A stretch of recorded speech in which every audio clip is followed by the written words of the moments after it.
मन संतोष सुनत कपिवानी, भगति प्रताप तेज बलसानी। आसिक दीन राम प्रिय जाना, ओ तात बलशील निधाना। अजर अमर गुण निधि सुत हो, करहु बहुत रघुनायक छोहु।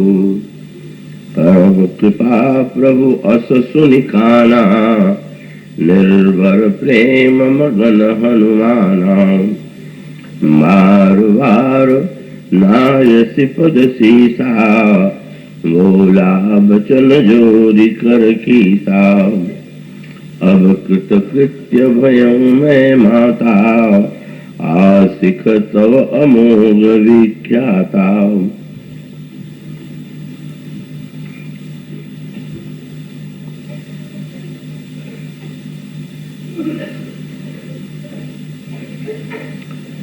कथा रसिक जिज्ञासु श्रोतावृंद और भक्तिमती देवियों, आइए अशोक वाटिका में जगत जननी सीता हनुमान जी को जो अद्भुत अनोखे आशीर्वाद देती हैं और जिसे सुन करके हनुमान जी को ऐसा लगा कि मैं कृतकृत्य हो गया। इस अद्भुत संवाद के पीछे जो रहस्य है, जो साधना का तत्व है, उस पर एक दृष्टि डालने की चेष्टा करें। श्री हनुमान जी मां के समक्ष नन्हे से कपि के रूप में खड़े हैं। श्री हनुमान जी को इस साधना क्रम में किष्किंधा से लेकर के लंका तक की श्री हनुमान जी की जो यात्रा है, वह यात्रा केवल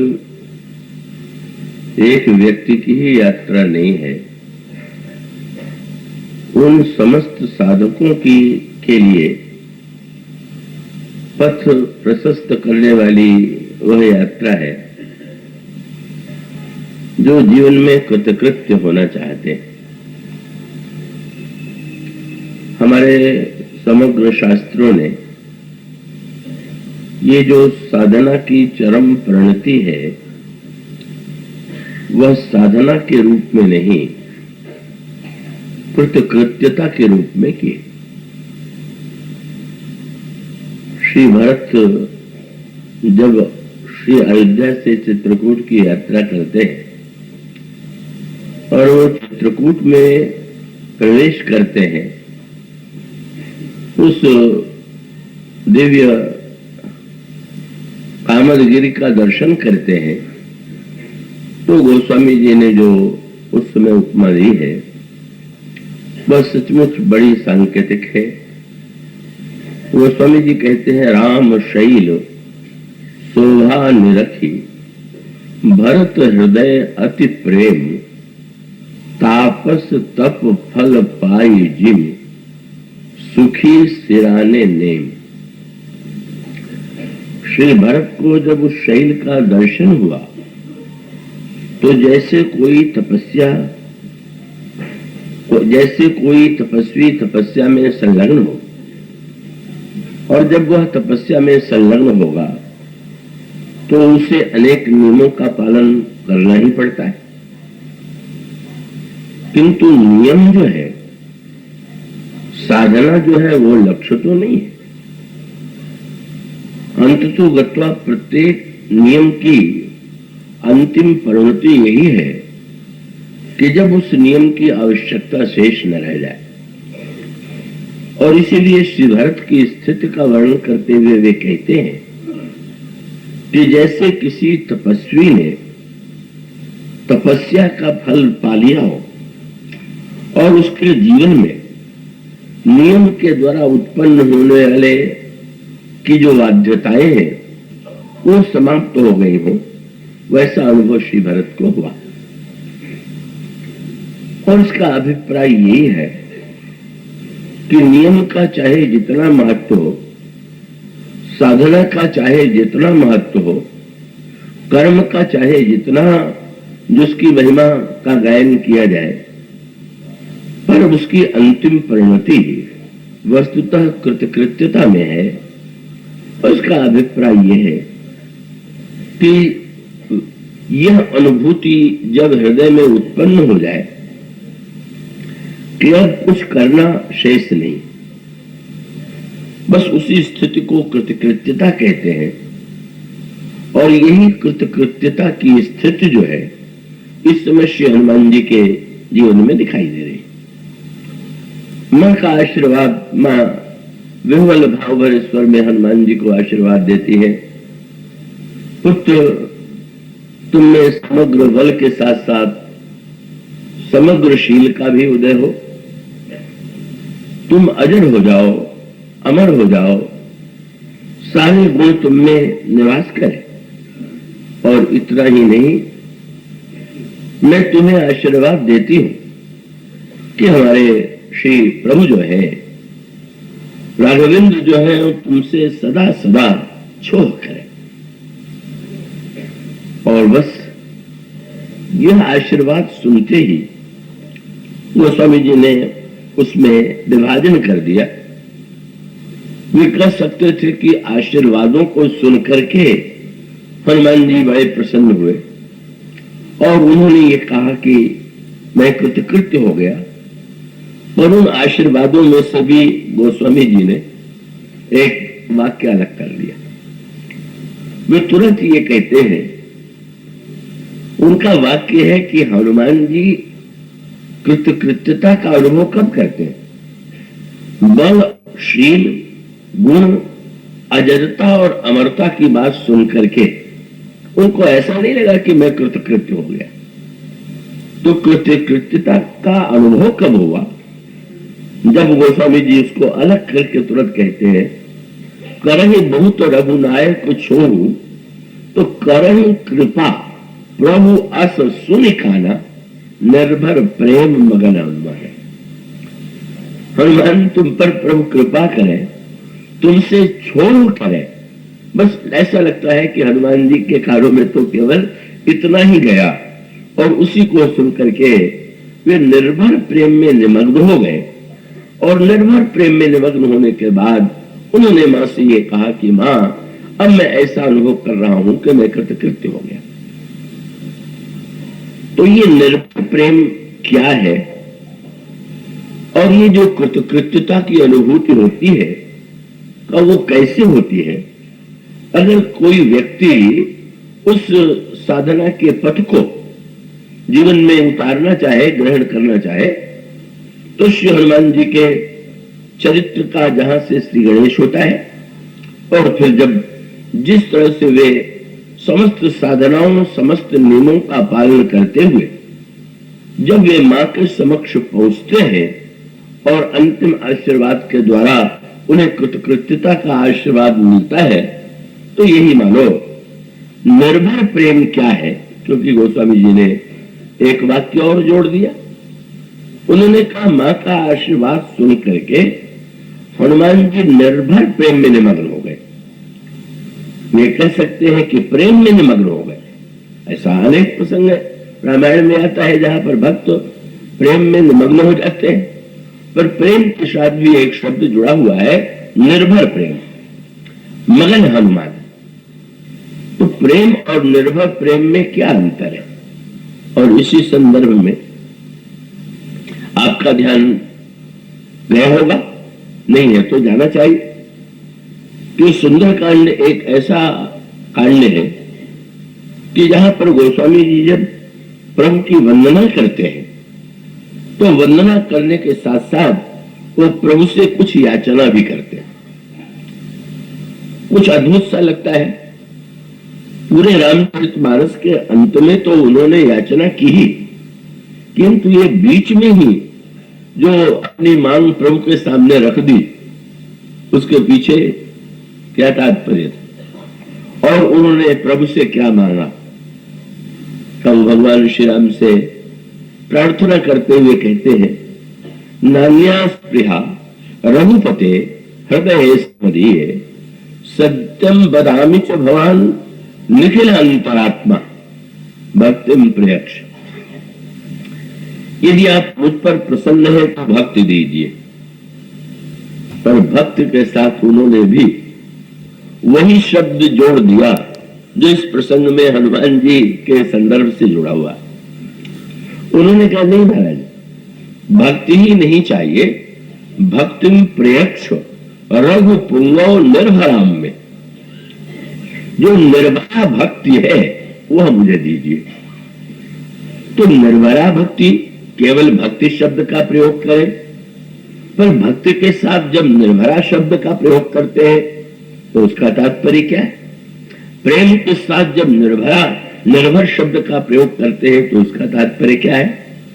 उसका सूत्र यही है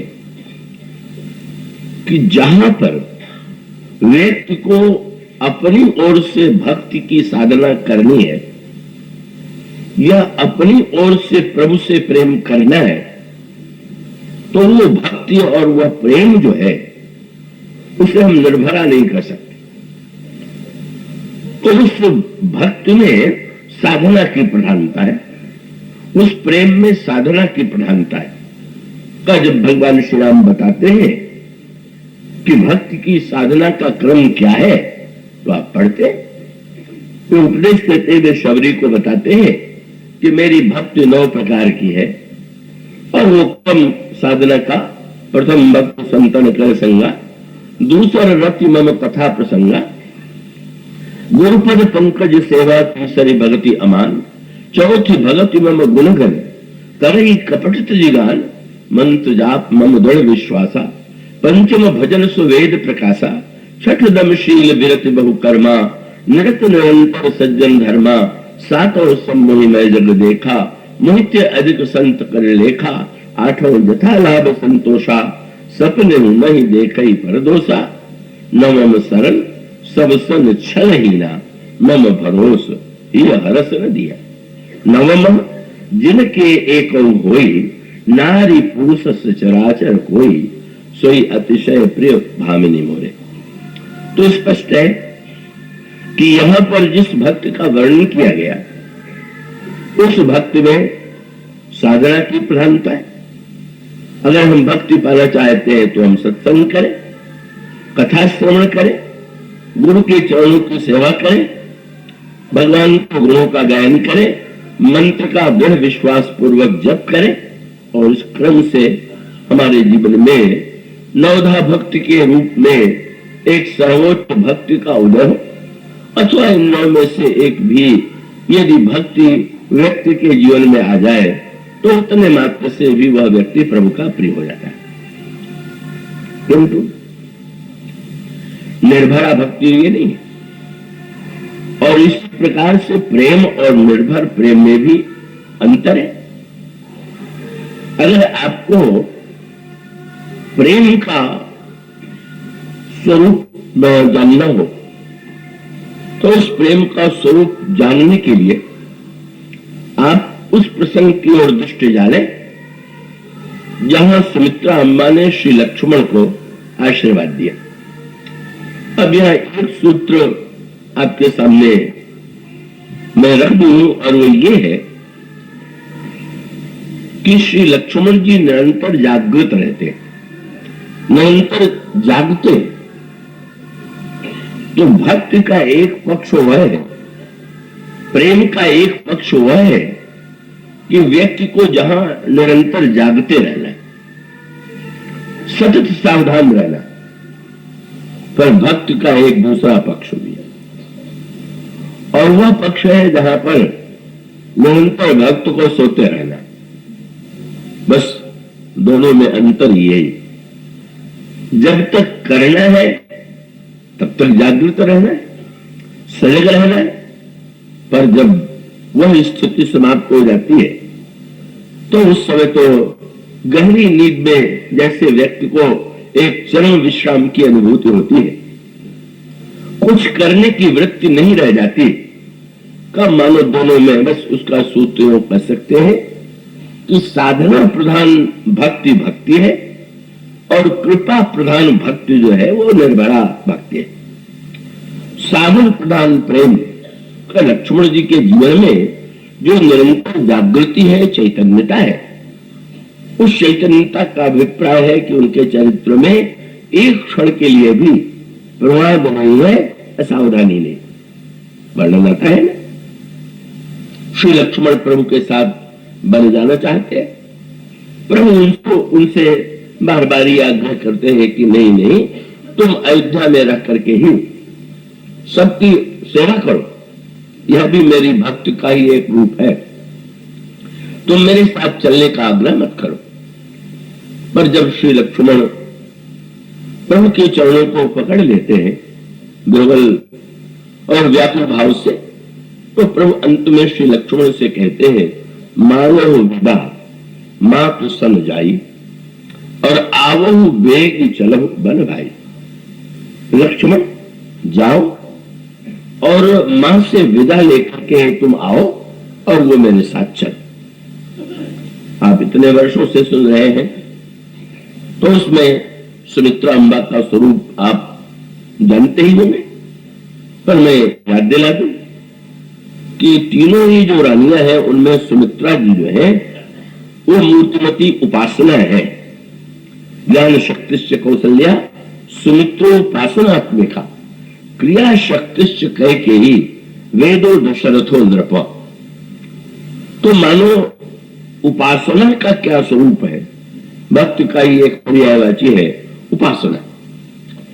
उपासना का स्वरूप क्या है, अगर कोई व्यक्ति जानना चाहे तो उसे सुमित्रा अम्बा और लक्ष्मण के वार्तालाप और संवाद को पढ़ना चाहिए। प्रभु ने जानबूझ करके, क्योंकि प्रभु को तो सावधानी से शब्द का प्रयोग करना पड़ा, प्रभु ने ये नहीं कहा कि जा करके मां से आज्ञा ले आओ, प्रभु ने कहा मांगो विदा, मां से विदा ले आओ। तो दोनों में तो अंतर है। आप आज्ञा जब किसी बड़े से लेने जाए कि मैं क्या करूं, तो आज्ञा मानने की आपको बाध्यता है, पर जब आप विदा लेते हैं तो इसका अर्थ यह है कि आप जाने का निश्चय कर चुके हैं, अब केवल अंतिम प्रणाम के रूप में विदाई लेने जाते हैं कि अब आपसे विदा लेता हूं। तो प्रभु जानते थे कि अगर लक्ष्मण से मैं कह दूंगा कि आज्ञा मांग करके आओ तो ये यहां से हटेंगे नहीं, महाराज जी तो मैं स्वीकार नहीं करूंगा। उन्होंने रोक दिया कि नहीं तुम्हें नहीं जाना है, तो मैं क्या करूं। तो प्रभु ने कहा कि बस केवल तुम विदा मांग करके। श्री लक्ष्मण को तब भी चिंता हुई। हाँ, आज्ञा की का बंधन तो प्रभु ने नहीं जोड़ा, पर विदा लेने में भी अगर अत्यंत विलंब हुआ तो मैं क्या करूंगा। तो प्रभु ने एक शब्द और जोड़ दिया। प्रभु ने कहा मांगो विदा मातु सन जाई आवो बेगी, शीघ्रता से आओ।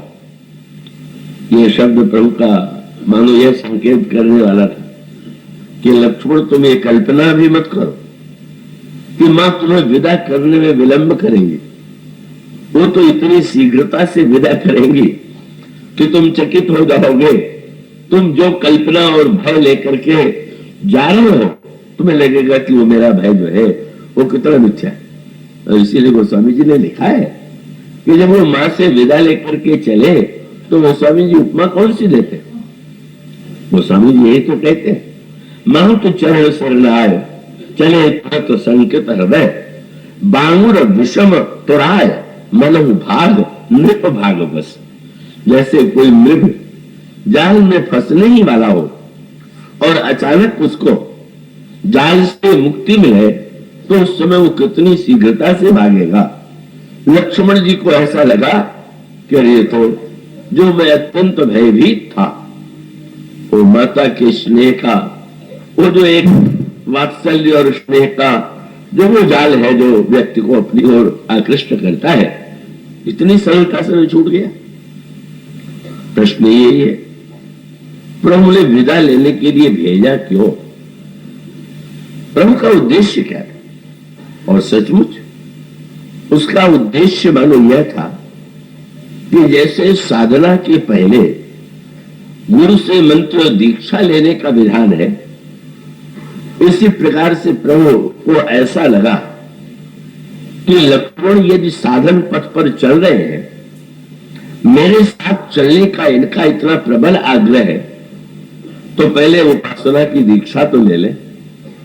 उपासना का स्वरूप क्या है कि इस उपासना के स्वरूप को वो स्वयं समझ ले पूरी तरह से, तभी इनका चलना सार्थक होगा।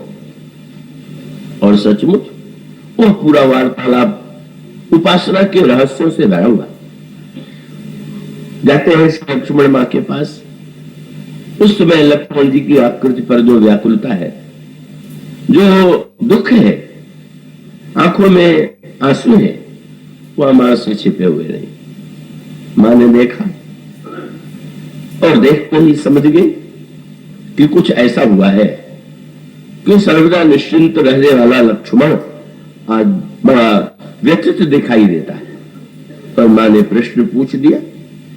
लक्ष्मण जी ने सारा समाचार सुनाया, कैसे उनको वन जाने की, प्रभु को वन जाने की आज्ञा दी गई है।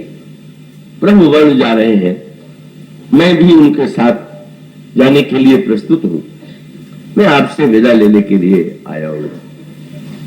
और तब दीक्षा प्रारंभ हो गई। और वो दीक्षा क्या है कि भाई जब हम किसी को गुरु के रूप में स्वीकार करते हैं, तो उसका अभिप्राय है कि अपनी अपेक्षा का उसमें हम श्रेष्ठता की जब तक श्रद्धा नहीं करेंगे, तब तक उसे गुरु कैसे स्वीकार करेंगे। तो वहां पर दीक्षा क्या है? लक्ष्मण जी तो प्रभु के कहने से मां के पास चले आए, पर मां वह ऐसी अनोखी है कि जिनको ये लगा कि यहां आकर के ही लक्ष्मण ने भूल की। यह अद्भुत बात, शायद ही संसार की कोई मां ऐसी हो जो ये चाहती हो कि उसका पुत्र 14 वर्ष के लिए कहीं वन में जा रहा हो और वो मिलने तक ना आवे। पर सुमित्रा अम्बा एक ऐसी माता है कि उन्होंने कहा, लक्ष्मण, उन्होंने जब तुम कैसे ये कहा कि मां से विदा मांग करके आओ, तो क्या मां से विदा मांगने के लिए तुम्हें इतनी दूर चल करके आने की आवश्यकता थी क्या? क्यों? बोले मां तो वही थी, और वही थी तो तुमको तो चाहिए था कि बस उनके समक्ष निवेदन कर देते, और यदि यहां ना आते तो मुझे विशेष संतोष होता। मानो साधक को ऐसा लगा कि जिन लक्ष्मण में साधना की इतनी ऊंचाई है, मां तो उससे भी कहीं आगे है। और मां के शब्द वही है, ता तो तुम्हारी मां तो वैदेही, पिता राम सब भांत सने।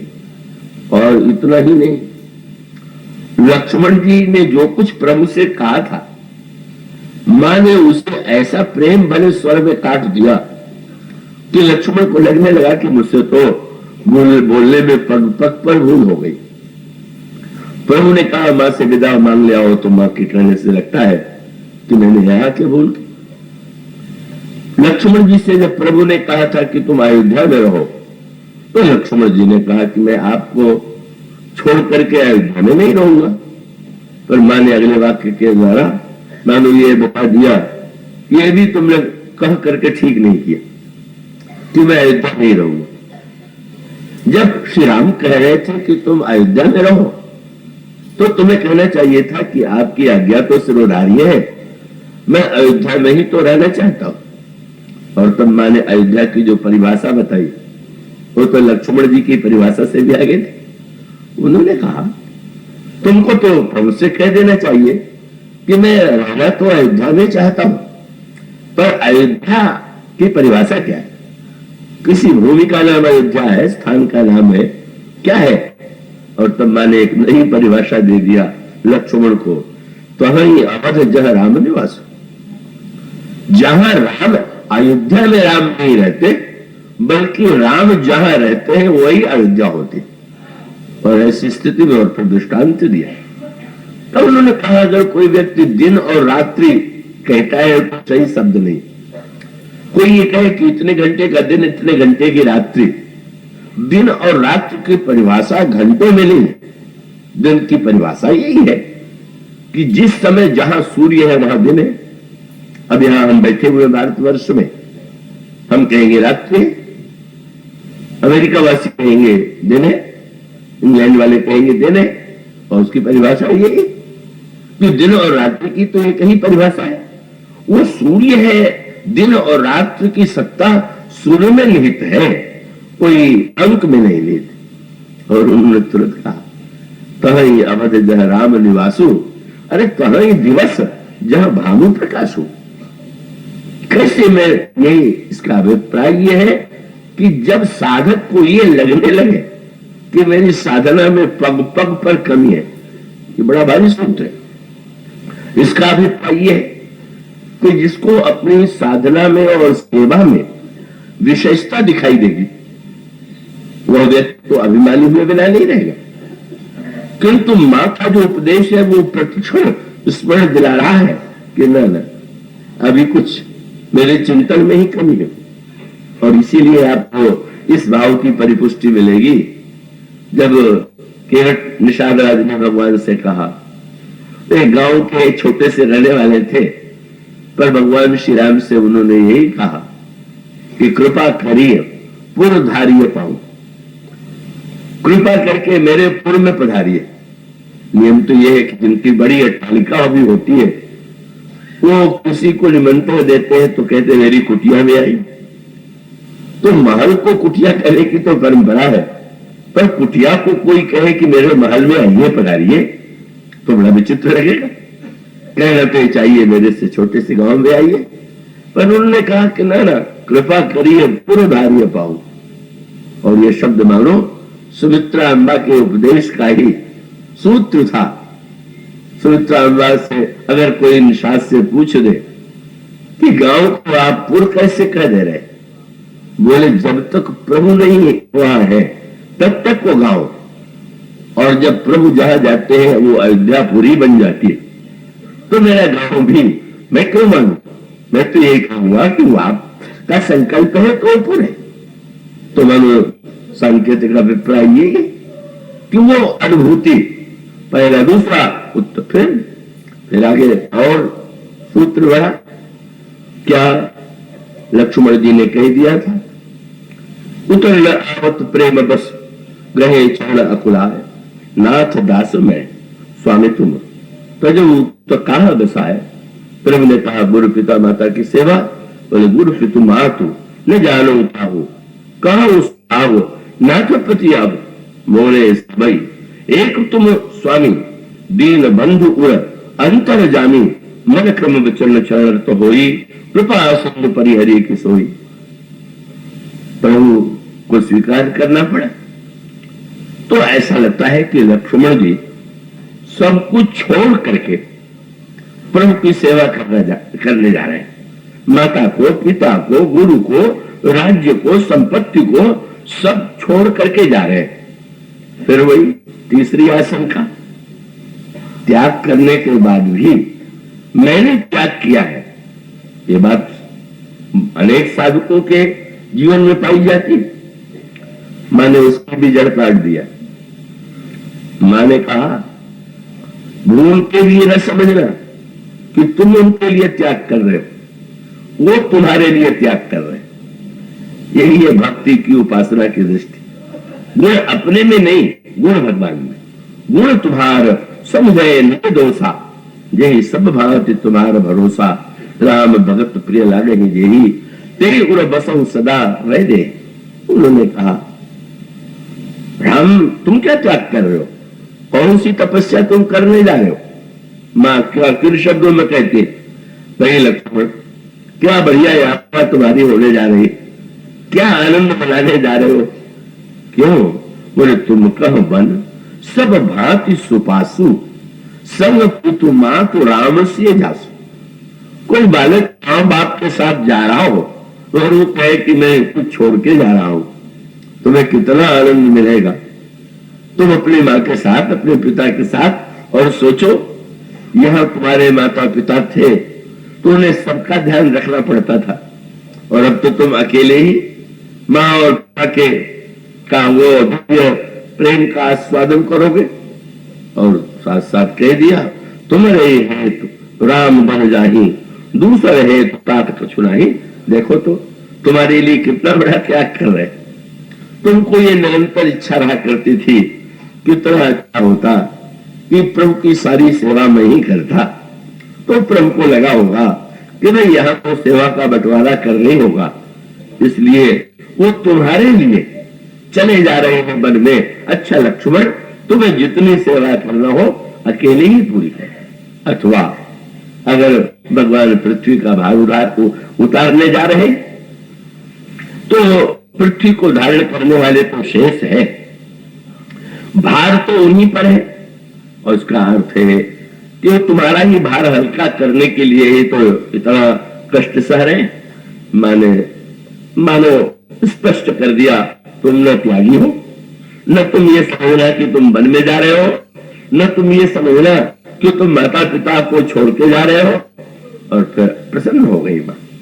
लक्ष्मण जी समझ गए कि प्रभु ने कितनी कृपा किया यहां भेज करके, कि देखो तो मां ने कैसे अद्भुत सूत्र दे दिए।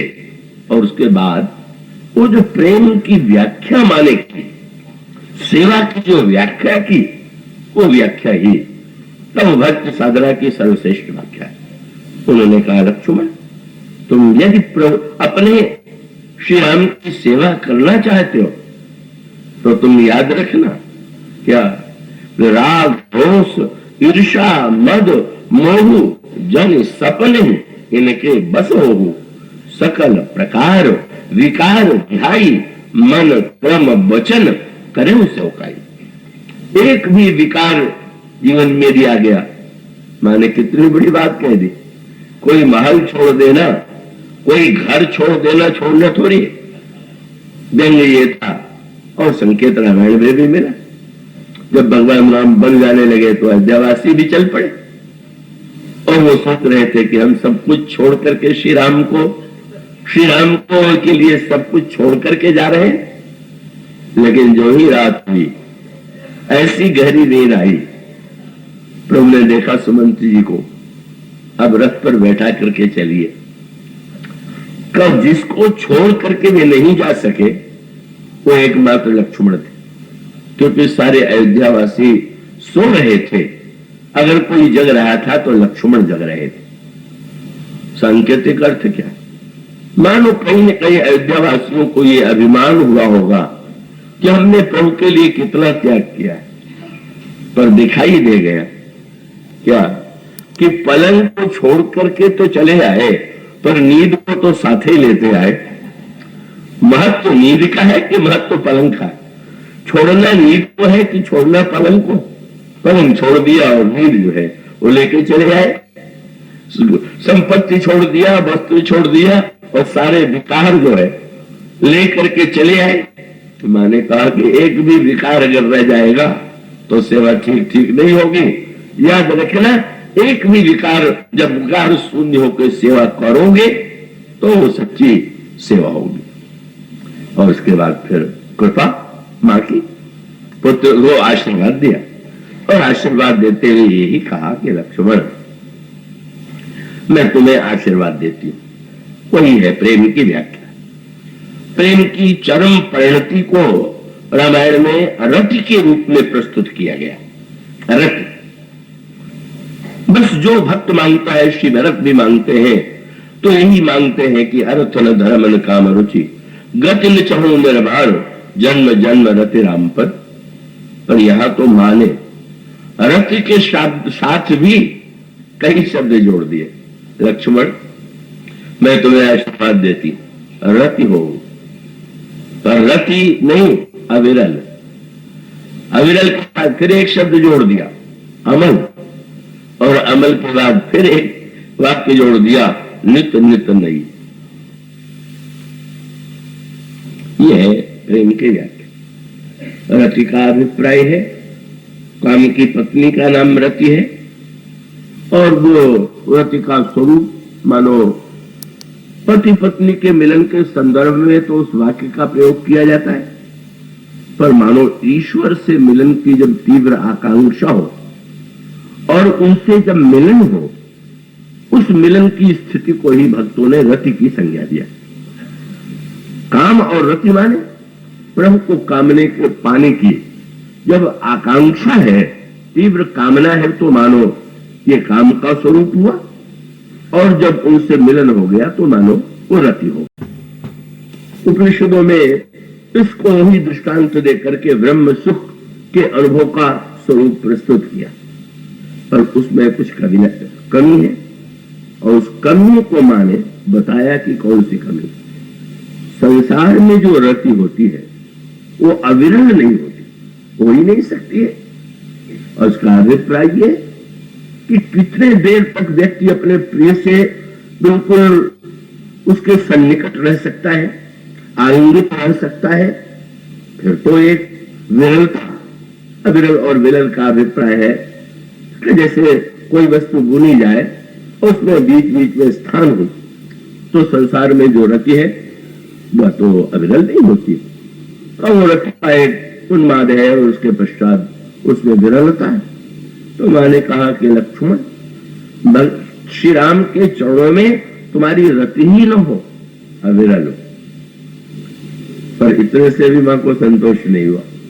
उन्होंने कहा ना, जैसे नदी बह रही है तो अविरल बह रही है, तो रति की धारा अगर नदी की तरह अविरल बहे तो उसे तो अविरल कहेंगे। तो आपने देखा बरसात में नदी अविरल तो बह रही है, पर गंदगी कितनी भरी हुई है, उस जल में मलिनता कितनी है। तो मां ने जोड़ दिया, अविरल के साथ साथ अगर कहीं वासना की मलिनता भी बनी रही तो फिर वो रति जो है वो सही नहीं है। इसलिए मां ने दूसरा शब्द जोड़ा, रति हो अविरल अमल। और अमल का अभिप्राय यह है निरंतरता हो, और उसमें कहीं पर मल का लेश न। और मल के लेश की व्याख्या तो इतनी कठिन है, कौन से मल नहीं होने चाहिए।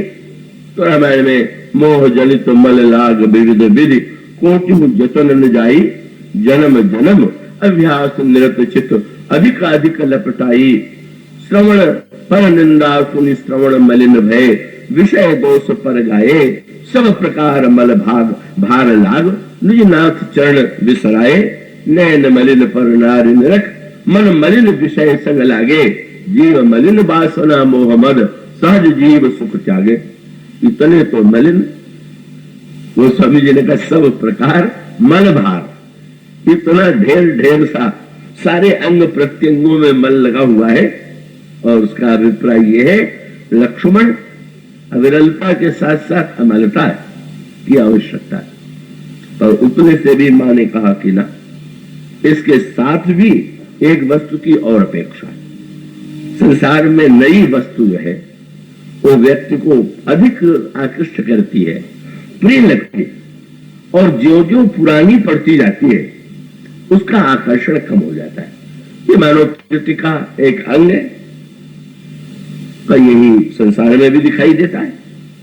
किसी व्यक्ति का किसी के सौंदर्य के प्रति आकर्षण हो जाए, उसको उसमें कितना दिव्य सौंदर्य दिखाई देता है, पर वही जब पति पत्नी के रूप में विवाहित हो जाते हैं तो वो सौंदर्य जो दिखाई देता है वो धीरे धीरे ऐसा समाप्त होता है कि वो सौंदर्य जिसको देख करके वो व्यक्ति न जाने कैसा अनुभव करता था, उसमें कोई आकर्षण ही नहीं लगता। तो समस्या यही है कि नई वस्तु जो है उसमें आकर्षण तो है, पर ठोस है कि नहीं इसमें संदेह। और पुरानी वस्तु ठोस तो है, पर उसमें रस है कि नहीं ये समस्या है। इसलिए मैंने एक शब्द और जोड़ा, उन्होंने कहा लक्ष्मण, रति हो अविरल अमल, और उसके साथ साथ अंतिम शब्द था रघुवीर पद नित नित नई। विचित्रता यह है कि तुम जितने दिन अधिक साथ रहो प्रेम उतना ही नया होता जाए। बड़ी अद्भुत हुआ हो गई।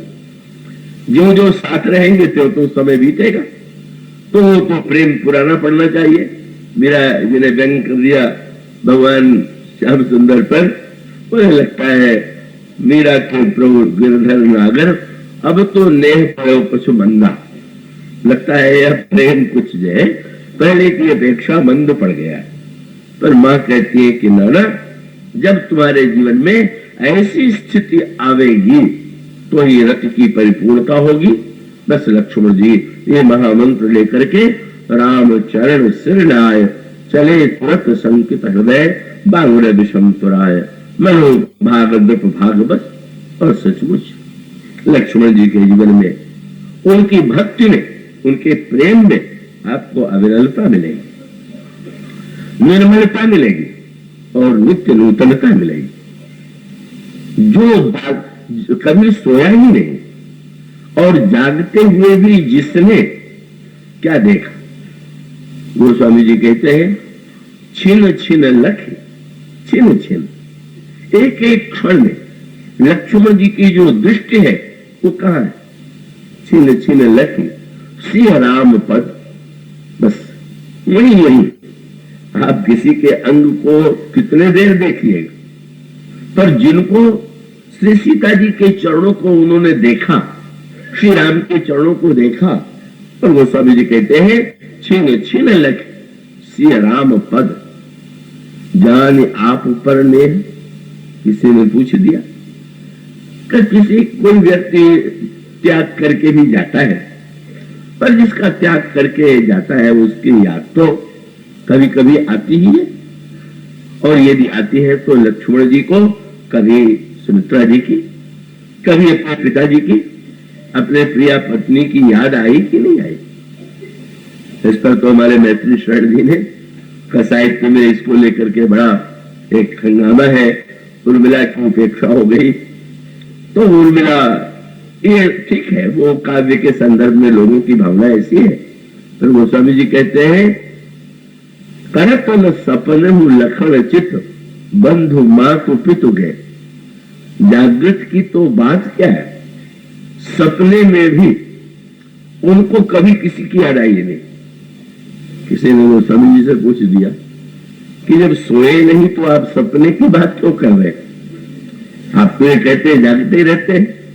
तो गोस्वामी जी का संकेत था कि सपना रात में ही नहीं आता, ये दिवा स्वप्न देखने वाले भी अनेक लोग हैं, ऐसे होते बैठे हुए हैं, लग रहा है जग रहे हैं, और वो एक कल्पना के जगत में घूम रहे हैं। वो जो घूम रहे हैं उसी के लिए शब्द कहा गया दिवा स्वप्न। वो लक्ष्मण जी के जीवन में पूरी तरह से विद्यमान है। अविरल मन श्री रघुवीर पद नित नित नहीं। तो ये मानो प्रेम की पराकाष्ठा, रथ की पराकाष्ठा, भक्ति की पराकाष्ठा है, किंतु यह निर्भरा भक्ति नहीं है, यह निर्भर प्रेम नहीं है। और इसका अभिप्राय यह है, जागना माने व्यक्ति को स्वयं अपनी ओर से प्रतिक्षण सावधान रहना, प्रतिक्षण ये ध्यान रखना है कि मेरे जीवन में ये दोष कहीं आ न जाए।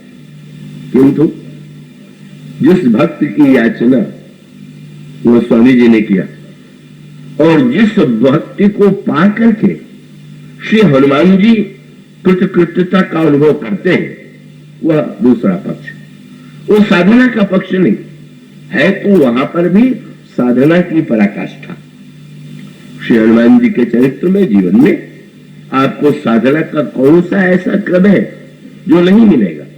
किंतु इतना होते हुए भी श्री हनुमान जी क्या चाहते हैं और वो चाह किस रूप में प्रकट होती है? और यही पक्ष जो है, गोस्वामी जी भी जब ये मांगते हैं कि भगवान प्रभु भक्ति दीजिए, तो उनके वैसे उन्होंने मांगा तो रामायण में भी अंत में भी बड़ी सावधानी से मांगा और मांग करके यही कहा कि प्रभु आप अपने चरणों में प्रेम दीजिए। भगवान ने पूछ दिया, भरत जैसा प्रेम चाहते हो कि लक्ष्मण जैसा कि हनुमान जैसा? उन्होंने कहा महाराज इतने बड़े बड़े व्यक्तियों जैसा प्रेम कैसे मैं मांगू? तब मैं बस मांगता हूं कि काम ही नारी प्यारी जिमी लोभी प्रिय जिमी दाम। जैसे कामी को नारी सौंदर्य प्रिय प्रतीत होता है, जैसे लोभी को दाम अच्छा लगता है, आप उसी तरह प्रिय लगिए। तो उन्हें देखा, कामी के बाद भला ये लोभी को जोड़ने के लिए क्या आवश्यकता है? क्या जैसे कामी का जैसा सौंदर्य में आकर्षण है, वहां को समझने का नहीं प्रभु। कामी में आकर्षण तो होता है, पर जब तक प्राप्त नहीं हुआ है तब तक, और बाद में आकर्षण कम होता है, समाप्त हो जाता है। ये तो लोभी ही ऐसा है कि चाहे जितना मिल जाए कभी आकर्षण मिटता ही नहीं, और तो मैं चाहता हूं कि आपके लिए पाने के लिए मैं कामी बना रहा हूं और आपके पाने के बाद में लोभी बना रहा हूं। और उन्होंने भी वही शब्द, उसमें एक ही शब्द में सारा भाव जोड़ दिया, और वो कामिनी नारी प्रियारी जीवी लोभी प्रिय जीवी दाम तिम रघुनाथ निरंतर, वही सोचते हैं। बोले प्रभु कामी में निरंतरता नहीं है, लोभी में निरंतरता है, इसलिए आप दोनों का मिश्रित आप में विशुद्ध भक्ति दीजिए। किंतु उसमें एक अंतर है, और अंतर का अभिप्राय ये हुआ कि जैसे एक मां के दो पुत्र है, एक बड़ा पुत्र है और उसको निरंतर कर्म में सजग रहना है, सावधान रहना है, और सजग और सावधान रहते हुए जब वो पुरुषार्थ करके उन्नति करता है तो चारों ओर वाहवाही मिलती है, प्रशंसा मिलती है, बड़ा योग्य पुत्र है। पर वो जो एक गंदा सा शिशु है, बालक है, जो वर्ष 2 वर्ष 3 वर्ष का बालक है, क्या कभी मां या पिता उससे आशा रखता है कि ये सजग रह करके सेवा करे? उसको तो चिंता ये बनी रहती है कि इसके नींद में बाधा न पड़ने पावे। बच्चों को और भी खूब सुलाया जाता है, खूब सो, और अगर वो जग जाए तो चिंता होती है, सोया रहे तो बड़ा ही अच्छा लगता है। और वो बालक न व्यापार करने जाएगा, न किसी की सेवा करने जाएगा, कुछ नहीं करेगा, पर कुछ न करने के बाद भी मां उससे कितना प्यार करती। बस सूत्र वही है, बालक और मां का संबंध जो है वह साधना से जुड़ा नहीं है, निर्भरता से जुड़ा हुआ। ये कह सकते हैं कि बालक जो है अपने योग के लिए, अपने क्षेम के लिए, सब कुछ के लिए पूरी तरह से मां के प्यार पर निर्भर है। उसे न कुछ करना, न उसे जागना, न कोई सेवा, वो तो सो रहा है, और सोने का आनंद। वो हमारे व्यासदास जी बड़े प्रसिद्ध वृंदावन के संत हुए, किसी ने पूछ दिया कि आप तो जब तप करते दिखाई नहीं देते, सोते ही रहते हैं क्या, इसीलिए वृंदावन आए क्या? तो उन्होंने जो लोहा कहा बड़ा प्रसिद्ध है, बोले भाई काहू के बल भजन को काहू तप आधार। आपको बोले व्यास भरोसे कुंवरी के सोवत पाए पसार। मैं तो कुंवरी के भरोसे बस पैर पसार करके सोता हूं। ये जो पैर पसार करके सोना है, लक्ष्मण जी माने साधना की पराकाष्ठा, जागरण की पराकाष्ठा, और निर्भरता का अभिप्राय है बस सोने की जो निश्चिंतता है, जिसके लिए गोस्वामी जी का अभिप्राय ये है। सुंदरकांड में क्यों मांगा? गोस्वामी जी से कोई पूछे तो गोस्वामी जी यही कहेंगे कि महाराज हनुमान जी जैसे महानतम जब सिद्ध होते हुए भी, इतनी साधना होते हुए भी, जब तक मां ने यह आशीर्वाद नहीं दे दिया कि प्रभु तुमसे प्रेम करे, फिर वही सूत्र, बड़ा पुत्र जो है वो मां से प्रेम करता है, और मां जो है वो छोटे पुत्र से प्रेम करती। कब वो बालक तो ये भी नहीं जानता प्रेम होता क्या है, कैसे किया जाता है, उसको तो अर्थ का पता है, वो करता है। अगर वो देखता भी है तो इतना ही देखता है कि मां मुझसे कितना प्यार करती, मैं प्रभु से कैसे प्रेम करूं, ये साधना है, और प्रभु मुझसे कितना प्रेम करते, यही निर्भरता है। बस वो भक्त देखता भी है तो वो जैसे एक बालक की आंखें माँ के मुंह की ओर देख है, माँ कैसे स्नेह से बालक को निहार रही है, कैसे उसको दुलरा रही है, कैसे उसको सुला रही है। वो प्रतिक्षण माँ को जैसी चिंता उस नन्हे बालक की है, वैसी चिंता माँ को बड़े बालक के प्रति कभी हो ही नहीं सकती। तो ये जो निर्भरता है, ये शुद्ध बाल वृत्ति है, यह युवा वृत्ति नहीं। ये साधना के भी अनेक स्वरूप है। तो युवा भक्ति जो है वो साधना मूलक है, और शिशु बालक की जो प्रीति है वो माँ के प्रेम को पात्र के जैसे गदगद हो जाता है। वही वृत्ति जब आ जाती है तो निर्भरता है। वो स्वामी जी का अभिप्राय था कि जब हनुमान जी जैसे महान भक्त निर्भरता चाहते हैं, तो हम जैसे आलसियों के लिए तो निर्भरता ही ठीक है। हम क्या दावा करें, क्या हम लक्ष्मण जी के मार्ग से चलेंगे क्या? किरत हो अग्रहल अमल सिंह रघुवीर पद नित नित नहीं। महाराज यहाँ तो हर क्षण यानी कब अंतःकरण में वासनाएं आ जाती है, बल आ जाता है, सब कुछ। तो बालक के संदर्भ में तो सब कुछ दिखाई देता है। बड़ा बच्चा अगर गंदा दिखाई दे तो कौन उसे गंदा नहीं कहेगा, पर छोटे बच्चे तो न जाने कितने बार गंदगी में पड़े रहते हैं, कपड़ा गंदा हो गया। पर उसको गंदा देख करके क्या कभी किसी ने कहा बालक कितना गंदा है? तो अगर दूसरे भी देखें कि बालक गंदगी में पड़ा है तो उनके मुंह से निकलेगा कि माँ कितनी गंदी। अगर वो गंदा भी है तो दोष माँ का है, उसका स्वयं का दोष नहीं। तो गंदगी अपनी और उसको मिटाना ये साधना है, और जहां गंदगी धोना भी माँ का ही कार्य है, वह मानो निर्भरता है।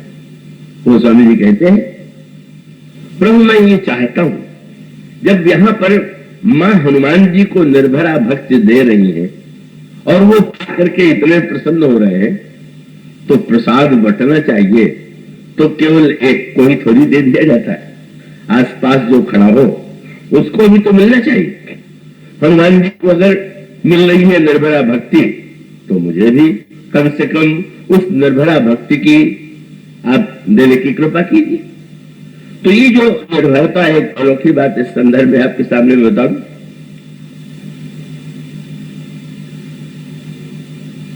कि संसार में जो साधना होती है, पुरुषार्थ होता है बड़े बनने के लिए, और भक्त में जो पुरुषार्थ होता है वो छोटे बनने के लिए। बड़ी अद्भुत संसार की यात्रा छोटे से बड़े बनना है, और निर्भरा भक्ति की याचना माने और छोटे और छोटे और छोटे।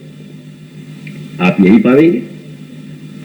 शंकर जी के रूप में हनुमान जी निर्भरा भक्ति की बात नहीं कर सकते, निर्भरा भक्ति की मांग भी नहीं कर सकते, उनमें निर्भरा भक्ति की बात भी नहीं कही जाएगी। तो हनुमान जी ने ये सोचा, शंकर जी ने सोचा कि अब वो दिव्यता का आनंद तो बहुत ले लिया, जरा निर्भरता का आनंद तो ले। तो वो छोटे बन गए, क्या प्रभु बन गए नर, तो आप बन गए मानस। यो जब प्रभु का अवतार हुआ तो भी शंकर जी उस समय बालक राम का दर्शन करने के लिए गए। ज्योतिषी बनकर के उन्होंने श्री राम को देखा और बहुत मन हुआ कि श्री राम के चरणों को भी तो जरा मस्तक से लगा ले। पर लगाने कैसे? अगर उन्होंने बहाना भी बनाया कि बालक के कुछ अनिष्ट ग्रह तो हैं, पर अगर इस बालक का चरण में अपने सिर से छुला लूं तो दूर हो जाएगा। तो माँ कहती है कि नाना आप कोई और शांति बता दीजिए, आप जैसे महात्मा ज्योतिषी के सिर पर ये हमारा क्षत्रिय बालक छोटा सा, ऐसा अपराध में कैसे करूं? और तब शंकर जी समझ गए कि देखो, ईश्वर को गोद में लेने के लिए, हाथ पकड़ने के लिए मनुष्य बनना पड़ा, और तब प्रभु का हाथ छूने को मिला। अब चरण छूने के लिए तो नर से बानर ही बनना होगा, तभी चरण मिलेगा। तो देखिए ना, नर से बन गए फिर बानर, और बानर बनने के बाद भी हनुमान जी की जो साधना है वो कितना छोटे बनते जाने की हो रही है। क्रम तो वही है जिसकी चर्चा, जिसका सूत्र आपके सामने परसों दिया गया था। हनुमान जी ने सुग्रीव ने देखा, अपनी आंखों से देखा तो जैसी उनकी आंखें हैं वैसे उनको ईश्वर लगा। जिनके हृदय में भय है उनको ईश्वर उस रूप में दिखाई दे, जिनकी आंखों में लोभ है उनको उस रूप में दिखाई देगा। डरे हुए सुग्रीव को ईश्वर भी डरावना ही लगा, पर लगने के बाद उनकी एक बड़ी सराहना करनी चाहिए कि उन्होंने अपनी आंखों को प्रमाण नहीं माना। हनुमान जी से यही कहा, पर कहा यह कि ब्राह्मण बन करके आप जाइए। ये ब्राह्मण बनने के लिए भी जो आग्रह था वो सुग्रीव का। तो स्वामी जी ने कहा, उन्होंने कहा धरि बटु रूप देख तय जाई, कहे सिमोहि जिय सैन बुझाई, पठे बाल होहिन मन मैला, भागो तुरंत तजो वह सैला। हनुमान जी जाते हैं, जाने के बाद प्रभु के पास गए, प्रणाम किया, प्रणाम करके पूछ दिया, को तुम श्यामल गौर शरीरा, क्षत्रिय रूप फिरो बलवीरा। मानो प्रभु और तुम्हें एक व्यंग्यात्मक आदान प्रदान हुआ।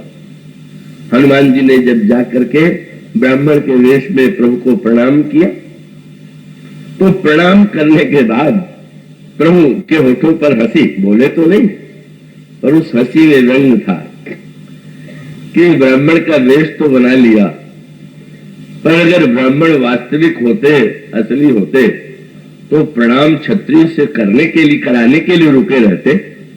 तुमने आके प्रणाम कर दिया तो इसका अर्थ है कि वास्तविक ब्राह्मण तो कम से कम ये नहीं। पर हनुमान जी का भी जो उत्तर था उतना ही गहरा था। बोले आप कौन हैं? तो हनुमान जी का शब्द ये नहीं था कि आप क्षत्रिय लग रहे, बोले क्षत्रिय रूप फिरहु बन बीरा, क्षत्रिय रूप धारण करके आप वन में घूम रहे। हनुमान जी का संकेत था कि महाराज मैं अगर ब्राह्मण बन के आया हूं तो आप भी क्षत्रिय बन के ही आए हुए हैं, आप भी असली क्षत्रिय थोड़ी ना, हम ब्राह्मण में आप क्षत्रिय। वो तो नाटक में कौन किस जाति का पात्र बन गया, इसलिए उन्होंने क्षत्रिय रूप फिरो बन वीरा, कठिन भूमि कोमल पदगामी, कौन है तो बन विचरो स्वामी। और उसके पश्चात प्रभु ने कहा, लगा आ गया कोई बड़ी अनोखी दृष्टि वाला, पूछने लगे आप कौन? नहीं बोले तो की तुम तीन देव मह कोई, नर नारायण की तुम दोई, जग कारण तारण भव, भंजन धरणी भार, कि तुम अखिल भुवनपति लीन मनी अवतार। प्रभु ने अपना परिचय उस रूप में स्वीकार नहीं किया। उन्होंने कहा आप तो बड़े बड़े विद्वान लग रहे हैं, नहीं जाने किस भाषा का प्रयोग कर रहे हैं, मेरा तो परिचय बड़ा सीधा साधा है। कौशलेश दशरथ के जाए और हम पितु बचन मानी बन आए, नाम राम लक्ष्मण दो भाई, संग नारी सुकुमारी सुहाई, यहाँ हरि निश्चर वैदेही, हो जत विप्र फिर हम ते ही, आपन चरित्र कहा मैं गाई, कहो विप्र निज कथा बुझाई। अब मेरा इतिहास तो इतना सा है, मैं अयोध्या के राजा दशरथ का पुत्र हूँ, पिता की आज्ञा मान के वन में आया हुआ हूँ।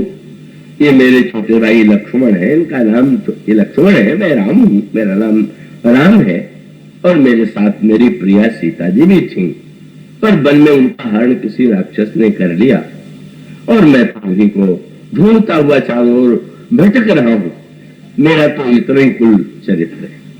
सचमुच ऐसा विचित्र चरित्र कि जिसमें ईश्वरता का लेश नहीं, जो जिसको हनुमान जी या संसार शास्त्र कहते जगत पिता है, वो कह रहा है कि मैं दशरथ का पुत्र हूं। हनुमान जी कहते हैं कि क्या आप भुवनपति हैं? तो व्यंग भरी भाषा में कहते हैं भुवनपति की बात कर रहे हैं आप? अरे अयोध्यापति बनने वाला था, वो भी नहीं बन पाया, हम तो बचन मानी बनाए, कैसा भुवनपति, अयोध्यापति भी नहीं। और ये क्या आप कह रहे थे कि आप तो साक्षात ब्रह्म है, देख नहीं रहे? ब्रह्म एक होता है कि दो होता है?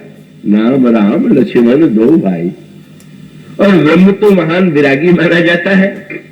तो आपने समझ लिया कि तो तपस्वी वेश में तो बड़े विरागी हूं। अरे मैं तो इतना रागी हूं कि संग नारी सुकुमारी सुहाई, और इतना असमर्थ हूं कि मेरी पत्नी को रावण ने चुरा लिया, और चुरा लेने के पश्चात मैं चारों ओर उन्हें खोज रहा हूं। क्या आप सुनाइए ब्राह्मण देवता, आपकी क्या कथा है? अब हनुमान जी ने जो अपना परिचय दिया वो तो बड़ा अद्भुत है, और वही छोटा बनने की चेष्टा है। एक बार एक सज्जन ने मुझसे कहा, ये तुलसीदास जी की ये पंक्ति मैं पढ़ता हूं कि मतिमंद तुलसीदास हूं, तो मैं सोचता हूं कि जब तुलसीदास अपने को मतिमंद मानते हैं तो मैं क्या मानूं? तो मैंने उससे कहा, आप व्यर्थ ही चिंता करते।